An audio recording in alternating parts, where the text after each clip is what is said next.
নমস্কার, green diary চ্যানেলে আপনাদের সবার সুস্বাগতম। আজকে আমি অমরেন্দ্র নিয়ে এসেছি ময়দান সিনেমা, সেটা রিভিউ করব। সিনেমাটা দেখার পরে এটাই মনে হচ্ছে ভারতীয় ফুটবলের স্বর্ণযুগ 3 ঘন্টার মধ্যে একদম যেন সেই সময়টা কাটিয়ে এলাম।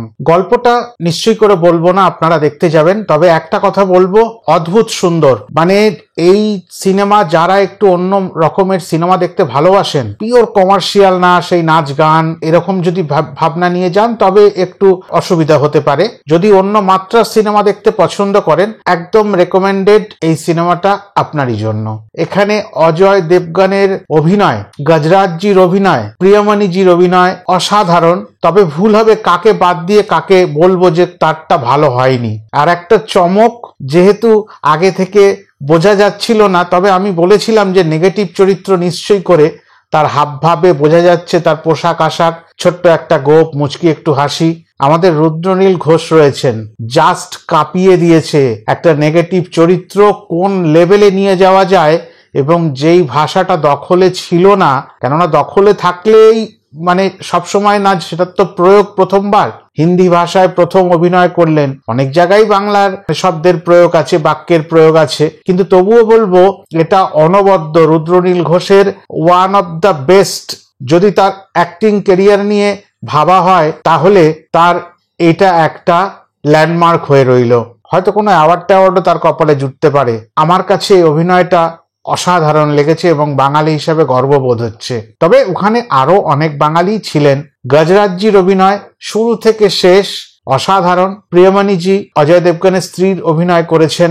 ওই 4 দেয়ালের মধ্যে তিনি যে অভিনয়টা করে দিলেন, সেটা কিন্তু বারবার দর্শককে হলের দিকে টেনে নিয়ে যাবে বলে আমার আশা। কিন্তু এই যে তালবাহানা করে আজ বেরোবে, কাল বেরোবে, পরশু বেরোবে, এই করে করে এই সিনেমাগুলো নিজের এত ক্ষতি ডেকে আনে। কেননা শুরুটা সবসময় সবকিছুর ভালো হওয়া দরকার, শুরুটাই হলো খুব খারাপ। কেননা ওই যে দোনো টিকিট ক্যান্সেলেশন, আদৌ কোন সময় থেকে ওটা হবে? কোনোদিন বলছে সকাল থেকে হবে 10 তারিখ, কোনো সময় বলছে বিকাল থেকে হবে, আবার আরেকটি সিনেমা একই রকম গদে চলছিল। এই করতে গিয়ে আমার মনে হলো আজকে দর্শকের সংখ্যা বা দর্শক আসন পরিপূর্ণ তো দূরে কথা, একেবারে শূন্যতা নিয়ে আমি যেখানে যে প্রেক্ষাগৃহে দেখলাম, সেখানে দর্শক আসন বলতে গেলে শূন্য। তবুও সিনেমাটা তো তার জন্য কোনো দায়ী নয়। অমিত রবীন্দ্র শর্মাজির ডিরেকশন অসাধারণ। যে ফুটবলের স্বর্ণযুগের কথা বলছিলাম, ওই সময়কালটা 1951-52 থেকে 1962 অবধি। কেননা জাকার্তা এশিয়ান গেমস ভারতবর্ষ জয় করেছিল, অনেক কাঠখড় পুড়িয়ে। সেটা আপনারা নিশ্চয়ই করে দেখবেন।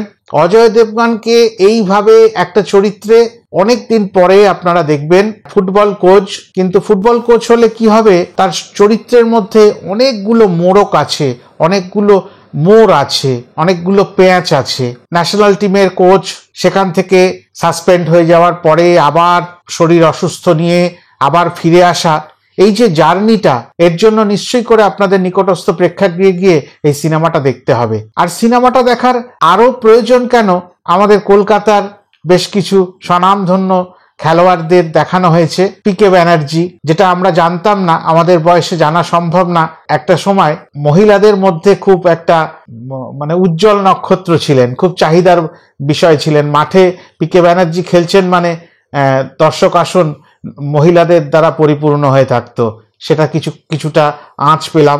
আরেকজন দিকপাল খেলোয়াড় চুনি গোস্বামী, তারও চরিত্র দেখালো।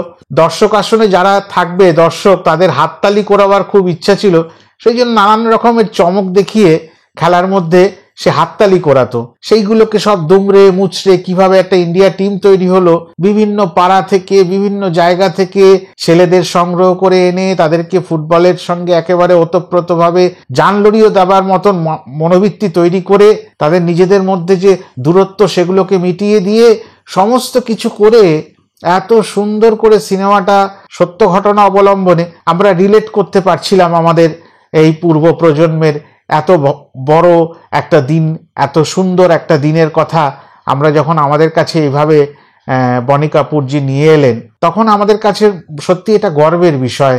এই সিনেমা দেখলে কারো পয়সা নষ্ট হবে না। আর যারা ফুটবল দেখতে ভালোবাসেন আর ফুটবল নিয়ে যারা মাতোয়ারা, এই ছবিটা দেখতেই হবে। তাদের এই ছবিটা না দেখলে তৃপ্ত হবে না আত্মা। আর আমরা সেই আস্বাদটা তো ভুলে গেছি না, বিদেশের তাবড় তাবড় দলকে ভারতীয় ফুটবলার বা ভারতীয় ফুটবল টিম বা মেন ইন ব্লু তারা হারাতে পারে। এই কথাটা আমরা বিশ্বাসই করতে পারি না। আমাদের ভারতবর্ষকে জয়ের মুখ দেখিয়েছিল, গোল্ড মেডেল এনে দিয়েছিল এশিয়ান গেমসে জাকার্তায়। এইসব সব ইতিহাসগুলো অতি কষ্টে সেই রিসার্চ ওয়ার্কের কথাই যত্ন করে এই সিনেমাটা করা হয়েছে। নানানভাবে সুন্দর করে সিনেমাটাকে তৈরি করা হয়েছে, উচ্চ চিন্তা ভাবনা দিয়ে, এবং পোশাক পরিচ্ছদ সমস্ত কিছু যেন সেই সময়টাকে রিলেট করে দিচ্ছে। কতটা নিখুঁতভাবে সেই সময়টাকে তুলে ধরা হয়েছে। ঘর আয়া মির্জা একটি গান আছে, অপূর্ব গান।